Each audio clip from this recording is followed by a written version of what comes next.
Ok, donc on continue cette séance avec l'application. Donc on va corriger l'application ensemble. Donc dans cette séance, il n'y en a qu'une seule, hein. Certaines séances, il y en aura deux. Je crois que la prochaine, en l'occurrence, il y en a deux. Et j'essaierai d'en rajouter en fait pour faire une différence, notamment avec le cours de L3 pour les séances multicollinarité et introduction aux séries temporelles. Quoi qu'il arrive, de toute façon, cette séance-là ne vous concerne que vous. Et en plus par rapport à ce qu'on fait au L3. Bref.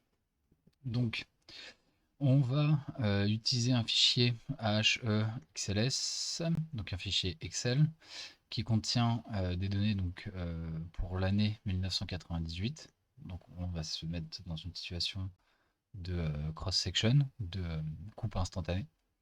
Dans cette base de données, on a à peu près 80 000 observations sur des employés qui sont donc aux 35 heures, 48 semaines par mois, 48 semaines par an, pardon.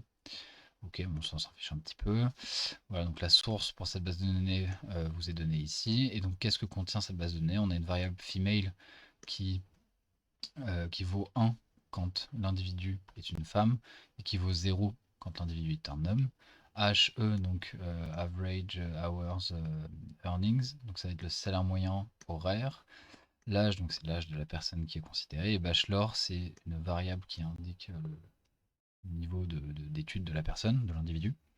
Et donc cette variable vaut 1 lorsque la personne a en gros juste le bac, entre guillemets juste le bac, et 0 si elle a un niveau de diplôme supérieur au bac, un niveau de diplôme d'éducation supérieure. Ok, donc première question, importer le fichier he.xls. Donc le fichier est présent dans la Dropbox dans Data, donc c'est le premier fichier là ici, enfin en tout cas chez moi. Donc he.xls, donc vous téléchargez ce fichier là et vous le stockez, donc mettons, je vais le faire avec vous, hein. Je vais appeler ça donc économétrie M1, ok, donc je copie ce fichier Excel dans mon dossier. Ok. Et pour vous montrer un peu comment se construit une étude économétrique, donc je vais partir de zéro, from scratch, hein. Ok. Donc, première étape. Donc là, bon, en général, on aime bien dans la première cellule faire une cellule qu'on appelle une cellule Markdown, hein. Donc, juste pour dire un petit peu ce qu'on va faire. Donc, je peux mettre fichier des codes pour l'estimation MCO sur la base de données he.xls. Après, on peut mettre plus de précision pour dire un peu ce qu'on fait dans ce fichier, qu'est-ce qui est étudié exactement, etc., etc. Après, on va pouvoir faire comme on fait pour les cours, hein, c'est-à-dire faire des cellules Markdown à chaque fois qu'on veut mettre des sections, etc. C'est à ça que servent ces cellules-là, hein. Donc, si vous rentrez dedans, oui, bon, là, on utilise du code HTML pour rendre le truc entre guillemets plus joli. Mais voilà, c'est à ça que ça sert à structurer le code, à savoir où on en est, etc. Bah d'ailleurs, je vais ajouter une petite précision en importer fichier. Ok. Comme je vous le disais, euh, on commence enfin, un fichier de code, un fichier notebook, etc. La première cellule, ça va être d'importer les packages qui nous intéressent. Ok. Donc là, en l'occurrence, je vais utiliser Panda pour importer mon fichier he.xls. Donc, si je veux utiliser Panda, je vais commencer par importer Panda. Donc, import Panda as PD. Ok. Pour l'instant, je mets juste cette librairie-là, hein. Si je dois utiliser d'autres librairies, bah, je les rajouterai dans cette cellule-là et je ferai tourner cette cellule à chaque fois que j'ajoute une librairie dedans. D'accord? Donc je vais commencer. D'ailleurs, on va séparer. euh,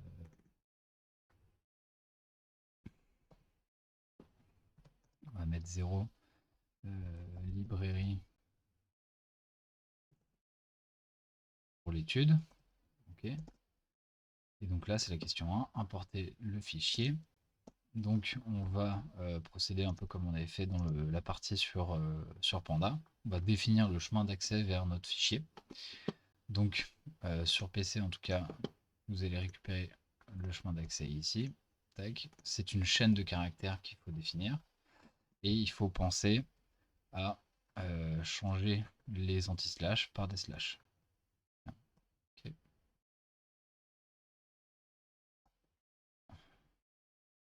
Pour que Python arrive à le lire.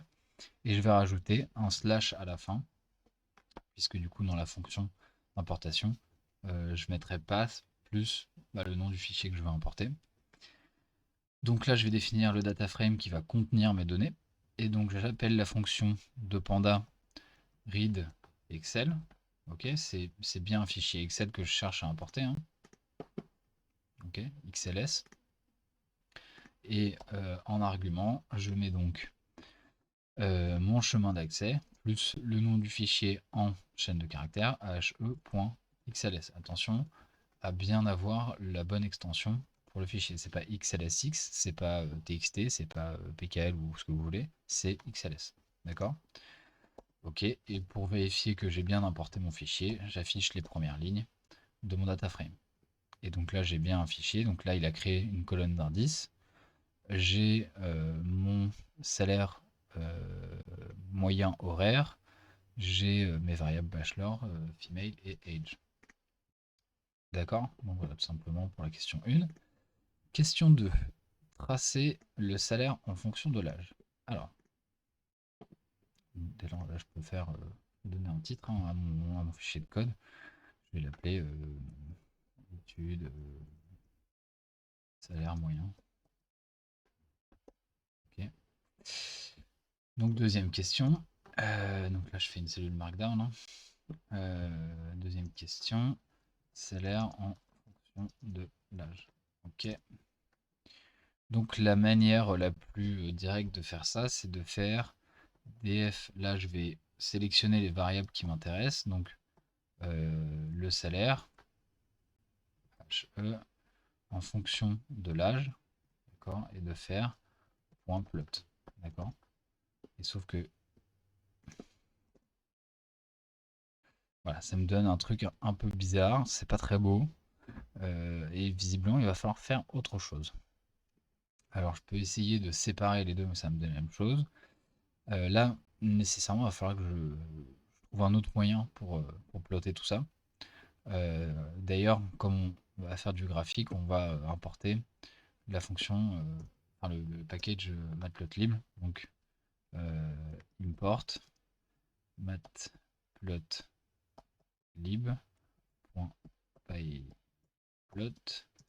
as plt. Okay. Là, je refais tourner la cellule. Hein. Okay. Pour qu'il ait bien pris en compte l'importation de mon nouveau package ici, pyplot. Ok, alors, donc ça, on a dit c'est pas bon. Comment? On va essayer de faire un plt plot avec d'une part l'âge en abscisse, donc âge, et en ordonnée le salaire. On va voir ce que ça donne. Ok. Et ça nous donne un truc qui ressemble à ça. Donc ça, c'est pareil, c'est pas top. Pourquoi? En fait, là, qu'est-ce qu'il a fait? Il a fait un graphique avec chacun des points. Et il a pris, par exemple, mettons que le premier point, ce soit la personne qui a 26 ans et qui gagne 10 € de l'heure. Ça va être mon premier point. Le deuxième point, ça va être la personne qui a 34 ans et qui gagne 60 € de l'heure. Donc il va aller chercher le point ici. Et ensuite, il va aller chercher un point là, etc. Donc, là, il lit tous les points. Donc c'est pas bon. Là, on n'est pas sur le bon graphique. Alors, ce qu'on peut éventuellement penser, c'est faire dans ce cas-là un nuage de points. Et en général, d'ailleurs, c'est ce qu'on va chercher à faire quand on est dans un cas de coupe instantanée. On va plutôt représenter la relation entre les variables par des nuages de points. Donc pour ça, en fait, ça va ressembler un peu à ce code-là, sauf que je vais utiliser la fonction scatter. Okay. Et donc là, j'ai quelque chose qui est déjà un petit peu plus lisible. Ok, donc là, ce que je vois, c'est que donc visiblement, mon âge va de 25 à 34 ans.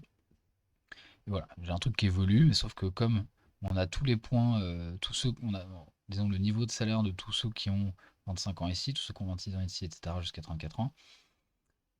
Bah, en fait, ce graphique, il nous apprend absolument rien. D'accord? C'est-à-dire que c'est compliqué ici de retirer de l'information. Qu'est-ce que je peux dire à partir de ce graphique-là? Bah, en fait, pas grand-chose, c'est relativement constant d'un âge à l'autre. Du coup, je sais pas s'il y en a qui le sentent venir ou pas, mais un moyen de tirer quand même de l'information de la relation entre l'âge et le salaire. Déjà, ce qu'on peut quand même penser, économiquement parlant, c'est que a priori le salaire va augmenter en fonction de l'âge. Pour essayer de vérifier ça, bah, ce qu'on peut regarder, c'est le salaire médian ou le salaire moyen. Donc, comment on fait? Euh, je vais, on va faire en deux étapes. Je vais stocker dans une variable x euh, mon salaire médian par âge. Qu'est-ce que c'est? Comment je fais pour aller chercher le salaire médian par âge? Donc je prends mon data frame df. Hein. Ok, je vais le regrouper par âge. Et pour la variable salaire moyen, bah, je vais regarder quelle est la médiane de ce salaire moyen en fonction de chaque âge. Donc point group by, c'est de la liste, je crois, c'est une liste qu'il faut ici. Âge, ok. Je, donc là, je le regroupe, je sectionne mon data frame en sous-groupes. Chaque sous-groupe correspond à un âge. Ok, donc j'ai plein de mini data frames par âge avec toutes mes variables. C'est-à-dire que chaque mini data frame contient AHE, bachelor, female et âge. Moi, je ne veux m'intéresser qu'à la variable AHE. Ok, donc je sélectionne la variable AHE et je vais calculer la médiane pour chacun des sous-groupes avec la fonction .médiane. Ok, donc ça a l'air de tourner. Très bien. Et donc, là, normalement, plt.plot. Si je plotte l'âge en fonction de x, normalement, je devrais avoir du coup l'évolution de la médiane en fonction des âges. Donc df âge, ça va peut-être pas faire la même taille, je vais peut-être avoir un problème. Et x, ok. Donc là, ce qui se passe, c'est que j'ai trop peu de valeurs pour... Enfin, j'ai trop de valeurs ici par rapport au nombre de valeurs que j'ai dans x. Pour vous le montrer, df âge shape, len, c'est un data frame aussi, donc x.shape. Vous voyez, là j'ai que 10 observations, alors que là j'en ai 8000. Je me suis trompé tout à l'heure, je vous ai dit 80 000, en fait c'est 8000. Ok. Bon, donc c'est normal parce que là j'ai l'âge pour chacun des individus. Moi je voudrais en fait la liste des âges. Donc, comment je vais faire ça? Bah là en fait je vois que ça va de 25 à 34. df, comment on pourrait faire ça? Âge.count values. Hop, c'est pas là, c'est count value. Non, ok, bon. Je retrouve plus la variable, c'est pas grave. Il y a plusieurs manières de faire en réalité. Hein. Là, soit je repère directement que mon âge va de 25 à 34, auquel cas je peux créer une liste L âge par exemple, qui va être égale à i for i in range 25 à 34. Attention, hein, ça va être bien à n-1, donc je mets 34 ici. Là, je vais bien avoir une liste qui contient mes âges. Sinon, je peux faire L âge bis égale à, si je veux être sûr de prendre en compte tous les âges, en fait, moi là c'est peut-être un peu plus complexe, c'est i for i in sorted list set df âge. Je crois que ça fonctionne. Qu'est-ce que j'ai fait ici? En gros, je me suis peut-être planté. Ok, non, c'est bon. Donc là, j'ai pris l'ensemble des âges qu'il y a dans le data frame. 7, c'est ce qui me permet d'enlever tous les doublons en fait de cette liste. Donc ça va enlever, comme j'ai plusieurs individus qui ont 25 ans, bah ça va garder qu'un seul 25. Ça va garder qu'une seule valeur de 25, pareil pour 26, etc. jusqu'à 34. Je transforme ce set, en fait ça donne un ensemble en Python. Je transforme cette variable pour que ce soit une liste, et après à la fin je les réorganise pour qu'ils soient dans l'ordre, pour être sûr que ça va du plus petit au plus grand. Ok, mais bon bref, le plus simple reste d'identifier qu'on a des âges qui vont de 25 à 34, et du coup de l'écrire comme ça. Donc là c'est 35. Ok, donc ici je vais du coup pouvoir mettre en Y, je vais pouvoir mettre ma liste des âges, comme ça, et donc là j'ai bien l'évolution de la médiane par âge. Ok, après on peut s'amuser à ajouter des petits trucs genre plt.title, comment c'est, salaire en fonction de l'âge.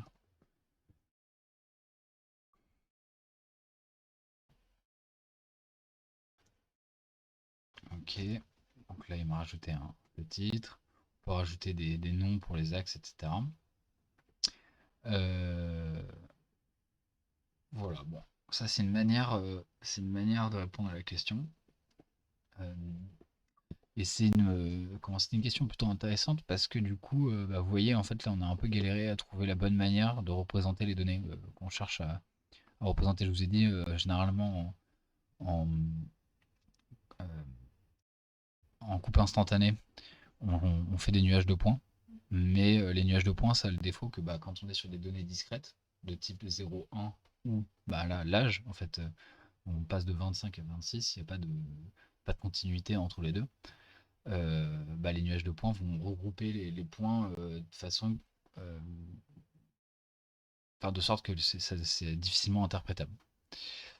Euh, Là, quand on prend la médiane, du coup, on peut avoir une courbe et on voit bien que la médiane du salaire, c'est-à-dire que en médiane, le salaire augmente euh, en fonction de l'âge. C'est-à-dire que plus on est âgé, plus le salaire médian augmente. Ok. On peut regarder aussi, on pourrait ajouter euh, un certain nombre de quantiles autour. On peut rajouter les quartiles, par exemple. Donc là, si j'ai x, on va ajouter x25 et x75. Là, on va récupérer la même chose. Sauf que au lieu d'aller chercher la médiane, on va aller chercher le quantile. Je crois que c'est 0.25. Ok. Et donc là, c'est la même chose avec 0.75. Et ça du coup, ça va me permettre de faire le graphique des trois courbes pour voir si. Parce que là, c'est l'évolution de la médiane. Donc, c'est-à-dire que j'ai 50% des individus dessus, 50% des individus en dessous. Mais j'aimerais bien voir si cette évolution, elle est aussi la même pour les salaires les plus élevés et les salaires les plus faibles. D'accord. Enfin, en tout cas, les plus élevés à, à 75% et les plus faibles à 25%. Donc, ensuite, comment je fais pour faire le graphique de ce truc-là? Bah, je vais réutiliser ça. Tac, sauf que là, je vais mettre 25 et ici 75. Ok. Et donc là, j'ai l'évolution là de mon premier quartile et là de mon troisième quartile. Donc on voit qu'il y a quand même une évolution plutôt croissante pour les hauts salaires et les bas salaires en fonction de l'âge aussi. D'accord. Après, les bas salaires ont tendance plutôt à stagner, hein, ou à passer un certain âge. On voit qu'il y a moins d'évolution salariale. Euh, voilà, après, il y a quand même moyen de rendre ces trucs-là un peu plus jolis. Je crois que vous pouvez mettre des couleurs. Vous pouvez choisir la couleur. Donc là, par exemple, je mets la couleur rouge pour mes quartiles. Ok. Et vous pouvez. Alors, il y a d'autres options dans les. Bon, je l'ai plus en tête, mais en tout cas, dans la correction, on vous a mis des trucs un peu plus jolis. Bon, vous allez voir que la correction est très détaillée en fait, hein. C'était pour l'an dernier quand on a donné ce cours en distanciel. On avait beaucoup détaillé les cours pour que vous puissiez justement suivre correctement la correction des applications. Donc là, ça suit à peu près le chemin qu'on a ici, hein.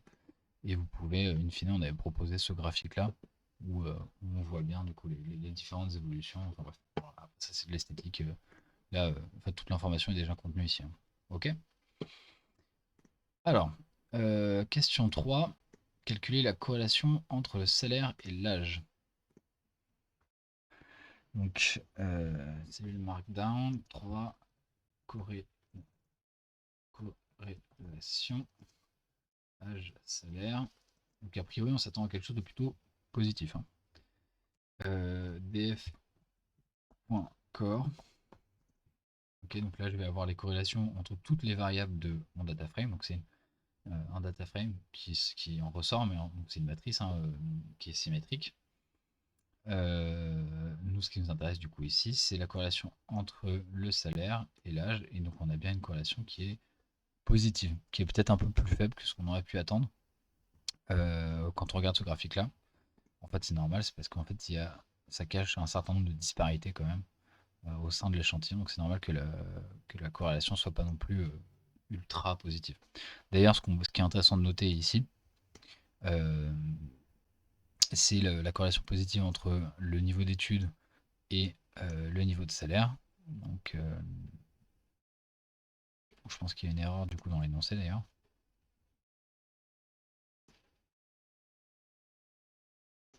Je pense que ça vaut 1 quand la personne a un diplôme d'éducation supérieure et 0 si elle a entre guillemets juste le bac.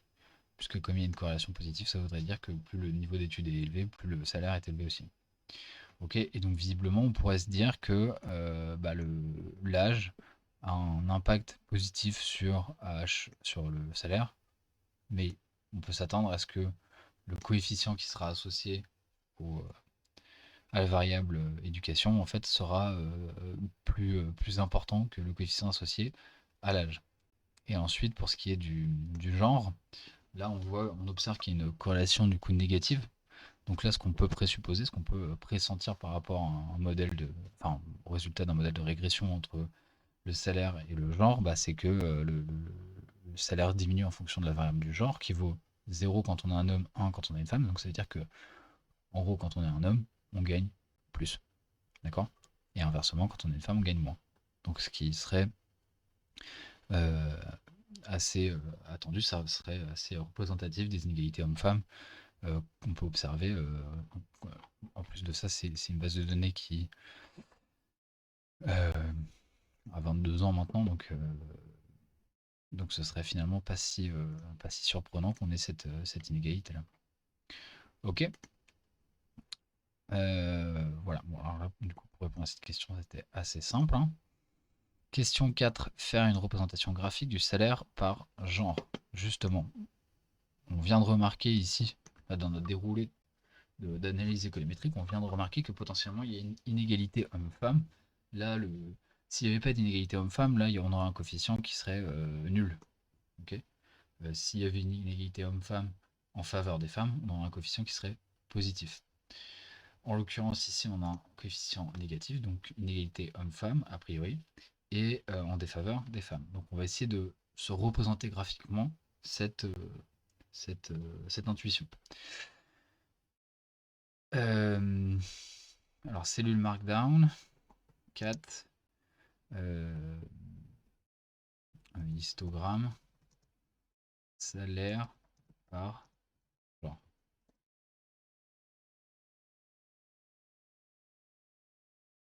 Donc, pour faire ces représentations, comment on fait? C'est plt.ist, plt.ist,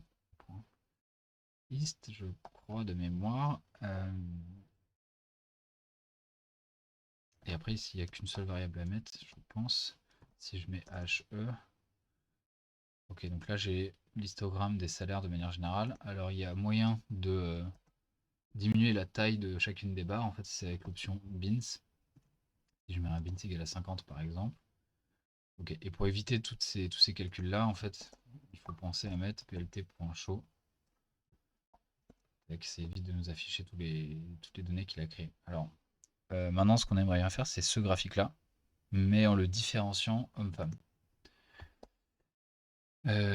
Du coup, bah, il suffit de poser une condition dans le data frame ici. On va mettre df, df female égale à 0. Donc ça va nous donner les hommes. Pour être sûr de savoir à quel graphique ça fait référence, on va mettre une couleur. Couleur égale, mettons, vert. On va mettre bleu, tiens, on va pas faire de théorie du genre, on va faire vert. Hop. Et donc pour les femmes, on fait la même chose, sauf que du coup, on change la condition dans le data frame, on met 1, et on va mettre une autre couleur pour pouvoir faire la différence. On va mettre par exemple rouge. Ok. Alors normalement, ça devrait pas bien marcher. Alors,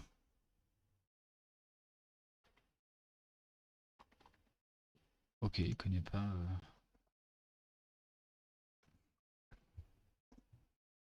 Ok. Bon alors c'est pareil, là il y a moyen de rendre le truc beaucoup plus joli, hein. On peut notamment, il y a une option qui est pratique à connaître, qui est alpha, qui permet de gérer la transparence des graphiques. Mettons, je mets 0.8 ici.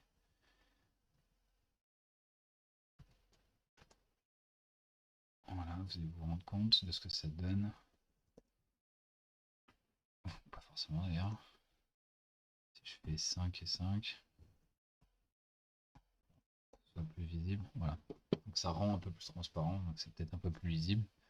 Euh, Dans la correction, on l'a fait de manière un peu plus sophistiquée, entre guillemets, c'est-à-dire qu'on a encadré chacune des barres.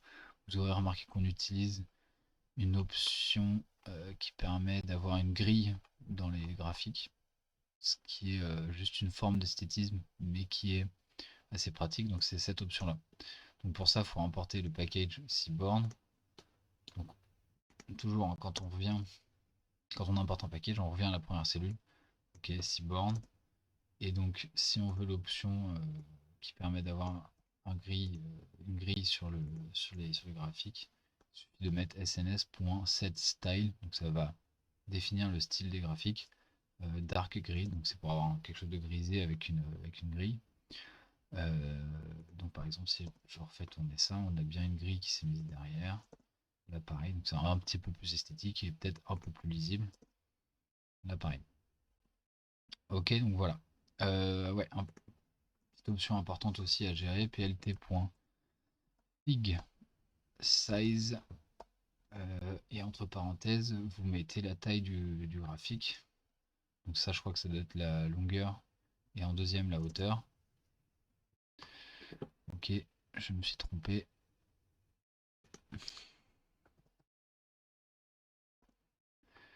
C'est pas ça non plus. Bah, tant mieux. Ça, je vais vous montrer comment on fait. Donc là, je mets quelque chose qui est censé ressembler à peu près à How to change the size of a figure. Ok, donc sur internet. Et on peut retrouver normalement assez facilement la manière qu'on peut avoir de définir euh, la taille d'un graphique. Voilà. Et normalement, ça devrait fonctionner. Donc, si vous voulez zoomer à un endroit, enfin, si vous voulez zoomer votre graphique, vous pouvez changer la taille de votre graphique avec cette option-là. Ok. Voilà. Ça permet de bien se rendre compte des choses. Et alors là, qu'est-ce qu'on peut remarquer? Euh, Bah, du coup, on a en vert la répartition du salaire pour les hommes. Ok. Donc ça, c'est le nombre d'observations par tranche de salaire. Et ici, bah, c'est les tranches de salaire, justement. Ok. Et donc, ce qu'on voit, déjà, a priori, il y a moins de femmes dans l'échantillon. Et ce qu'on constate, c'est qu'il y a plus de femmes, ici ça se voit pas beaucoup, mais ça se voit un peu en transparence, il y a plus de femmes qui ont des bas salaires. Ok, on a un mode, c'est-à-dire un pic, qui est à ce niveau-là, qui est autour de 10, 10, 15, plutôt 10, hein. 10, mettons, j'imagine que ça doit être en dollars de l'heure.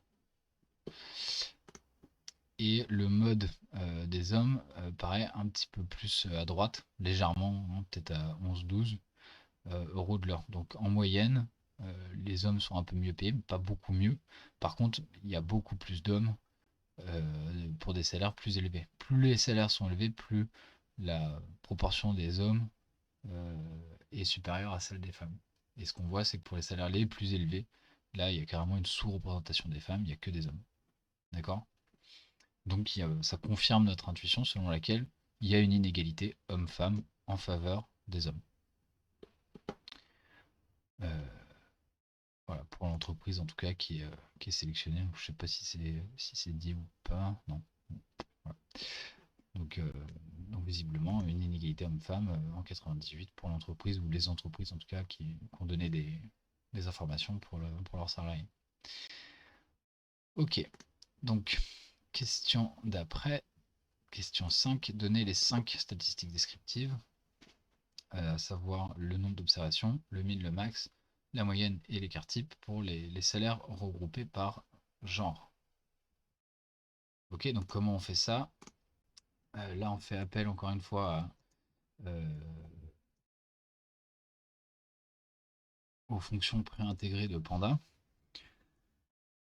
Et ça, c'est une fonction qu'on a vue dans le chapitre sur Panda ou peut-être avant.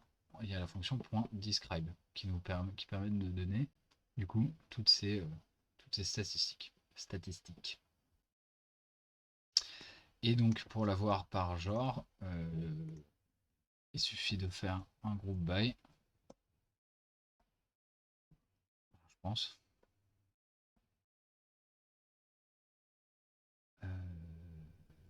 Et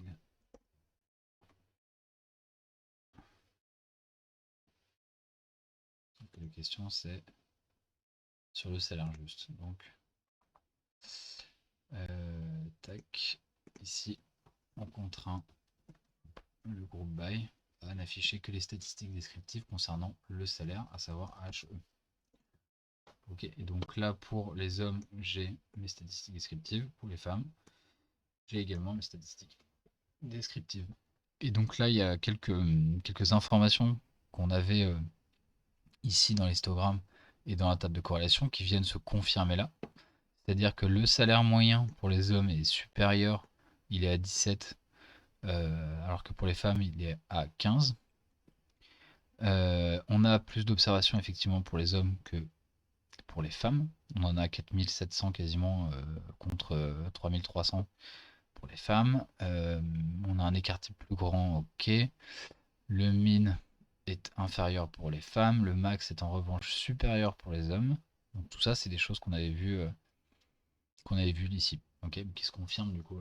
Là, c'est intéressant, c'est des statistiques descriptives qui sont intéressantes à avoir. Qui sont plus intéressantes que de donner ça. Ok. Donc tout ça, là, tout ce qu'on est en train de voir ici, c'est pas que mettre en application des MCO sous Python, c'est aussi mener une étude économétrique. Qu'est-ce que ça veut dire? Ça veut dire savoir utiliser les outils statistiques et économétriques qu'on connaît pour, pour mener notre étude, mais c'est aussi le faire de manière réfléchie économiquement parlant. Là, ce qu'on cherche à expliquer, ce qu'on va chercher à expliquer ici, c'est le salaire moyen, en fonction du niveau d'études, du genre et de l'âge. Comment? Mais du coup, c'est important de savoir faire appel aux bonnes statistiques descriptives. C'est-à-dire que ce tableau-là est beaucoup moins intéressant que ce tableau-là. Là, ça va nous apprendre que potentiellement la relation entre les différentes variables explicatives et le salaire peuvent être différentes en fonction du genre. D'accord? Il y a une hétérogénéité dans les variables explicatives qui dépendent du genre. Fin de la parenthèse. Donc, question 6. Mettre les résultats de la question précédente dans un fichier de sortie. Enregistrer, en gros, enregistrer ce truc-là. Donc, on va faire desk égale ça. Donc, pour créer une variable dans laquelle on stocke les résultats. Et ensuite, on va les enregistrer. Desk point tout. C'est ça, hein, ouais, tout Excel, mettons, passe. Donc c'est d'où l'intérêt de définir un chemin dès le départ, parce que là du coup j'ai pas à renoter c-user, etc., etc. Donc passe plus un nom, stat des, homme-femme, voilà, point xlsx. Ok, et donc ça devrait fonctionner. Donc là, j'ai enregistré mes statistiques descriptives, donc le data frame qui nous donnait les stats ici, je les ai enregistrés dans un fichier Excel qui est maintenant ici. Ok, donc si j'ouvre ce fichier Excel, ça permet d'enregistrer les données sans avoir à revenir sur le fichier notebook, etc. Donc si j'ouvre le fichier Excel qui met du temps à s'ouvrir, voilà, on retrouve bien les statistiques descriptives qu'on avait dans le fichier notebook. Ok. Ça pour des résultats importants, pour des trucs, des résultats de modèles qui mettent du temps à tourner, etc. C'est un bon réflexe à avoir que d'enregistrer les résultats dans un fichier. Ça évite de revenir sur le fichier notebook et de le refaire tourner à l'infini pour obtenir les résultats. Je vais du coup faire référence au chapitre qu'on avait fait sur les bases de données. Je vous invite plutôt à enregistrer vos données sous la forme de fichiers texte ou éventuellement CSV, mais texte prend, les fichiers texte prennent moins de place. Statdes2, ok, .txt. Et, alors là c'est une erreur, il faut que je spécifie le séparateur, dep égale double slash par exemple. Intern must be one caractère, ok. Et donc là j'ai bien le fichier texte qui contient mes résultats. Vous allez me dire que ça c'est moins lisible que le fichier Excel. Oui, mais ça vous pouvez le réimporter dans un fichier notebook. Ok. Alors,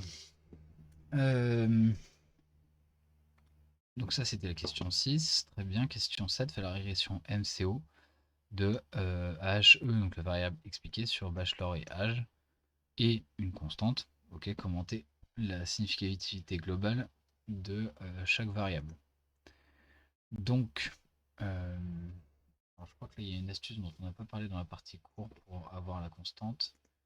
Je vais juste aller vérifier ça dans la correction. Ah ouais, alors juste là, pour les stats des sur homme-femme, nous on a fait un histogramme, vous avez moyen d'aller chercher les KDE upload qui sont des graphiques de densité. Ok, ou alors il y avait ce type de représentation qui pouvait montrer la part de chacune de chacun des genres en fonction des tranches de celle-là. Mais bon, je pense que ça c'était peut-être le graphique le plus pertinent à faire dans notre cas. Ouais, ok. Donc ça je le garde juste de côté. Donc là on passe question 7.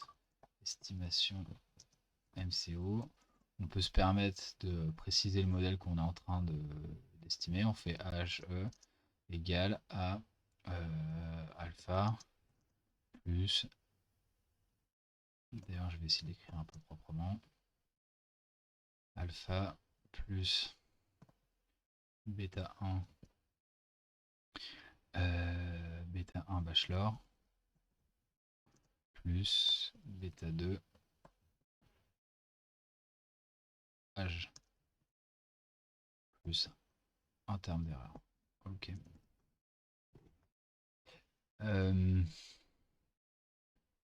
Donc comment fait-on On va c'est pas nécessaire de passer par là, mais on va le faire quand même. On va créer des variables y et x pour que ce soit bien identifié dans votre procédure économétrique.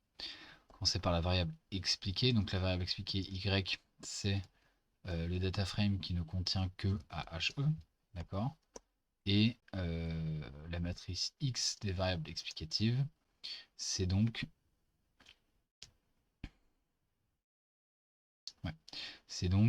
bachelor et âge, donc df qui ne contient que âge et bachelor, le niveau d'éducation. Et donc effectivement, pour ajouter une constante Tout à l'heure, on l'a fait parce qu'on était sur des NPRE, donc c'était plus simple. Là, on est sur des data frames. Il se trouve qu'il y a une fonction dans le package stats model qui permet d'ajouter une constante à la matrice des variables explicatives. Euh, voilà, donc là il y a une erreur qui va s'afficher, effectivement. SM n'est pas défini. Pensez, hein, je vous le redis, pensez quand vous avez une erreur, allez regarder le nom de l'erreur, c'est-à-dire la dernière ligne. En général, c'est là que vous allez avoir de l'info. Sur les petites erreurs comme ça, vous pouvez aussi identifier d'où vient l'erreur, puisqu'il vous indique la ligne à laquelle il y a l'erreur. Donc SM, c'est le package stats model qu'il faut que j'importe. Donc je retourne première, première cellule des packages, import stats models, je crois, .api as sm. Ok, et donc c'était ça. Donc là normalement ça devrait tourner sans problème. Ok, on peut par précaution regarder à quoi ressemble notre matrice de variables explicatives. Et donc on a bien une colonne constante, const, qui s'est ajoutée à notre matrice. Ok, donc maintenant on peut mener le modèle. Donc modèle égale ols sm.ols. En premier c'était la variable, enfin les variables explicatives si je dis pas de bêtises. Et en deuxième, la matrice des variables expliquées. Donc ça, si on a un doute, on peut revenir dans le cours. Et c'était l'inverse, y puis x. Bon, de toute façon, si je fais ça, en fait, normalement, il m'affiche une erreur au moment où je vais essayer de l'estimer. Ok, non, il n'y a pas d'erreur, c'est pas normal. Si je fais ça... Non, ça marche aussi. Bon, normalement, il y a une erreur qui intervient à un moment donné, puisque là, c'est en train de régresser une matrice de 3 colonnes sur une matrice de 1 colonne. Donc ça, normalement, il n'est pas censé pouvoir faire quoi que ce soit. Donc voilà, ça a fonctionné, je sais pas trop pourquoi. On stocke donc les résultats dans une variable res, ou result, ou résultat, vous l'appelez comme vous voulez.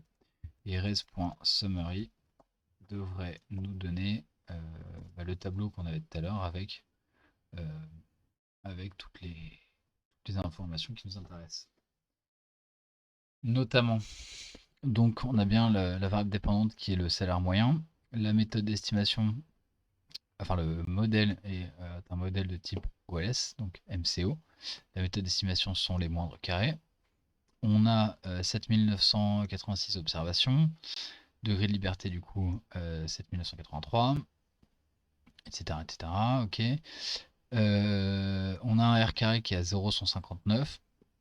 Ok, donc c'est pas génial, mais au moins c'est bon. C'est pas non plus un R carré égal à 0. On a un modèle qui est globalement significatif. Donc on a la p-valeur associée à la f-stat qui tend vers 0.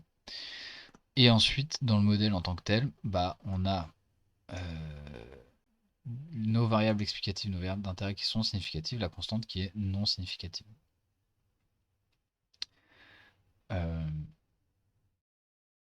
Bon, de toute façon, ça n'a pas tellement de sens. La constante n'a économiquement pas beaucoup de sens ici, puisque la constante, donc ce serait la valeur du salaire pour quelqu'un qui aurait un âge égal à 0 et pas de diplôme.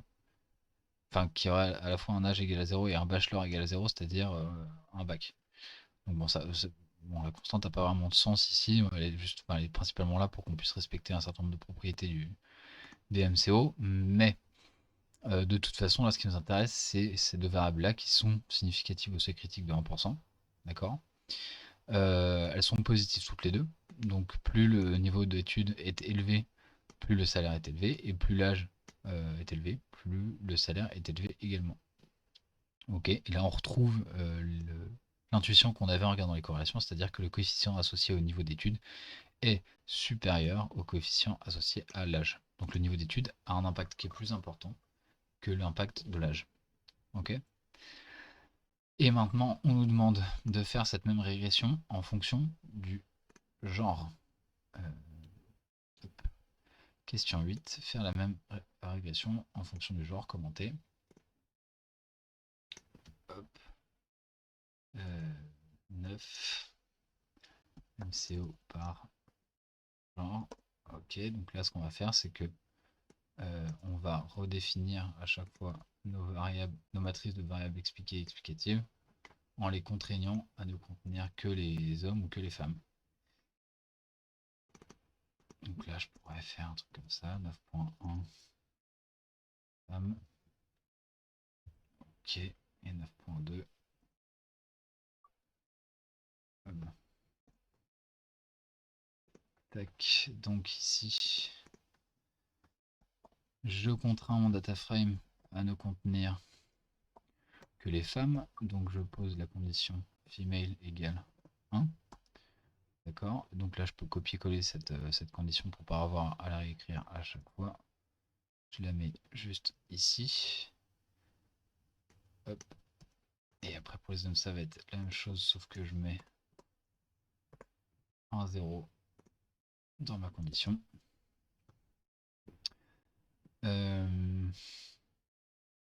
Voilà.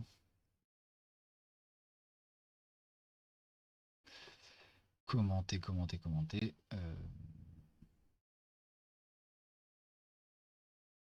Là j'ai plus important chez les hommes que pour les femmes.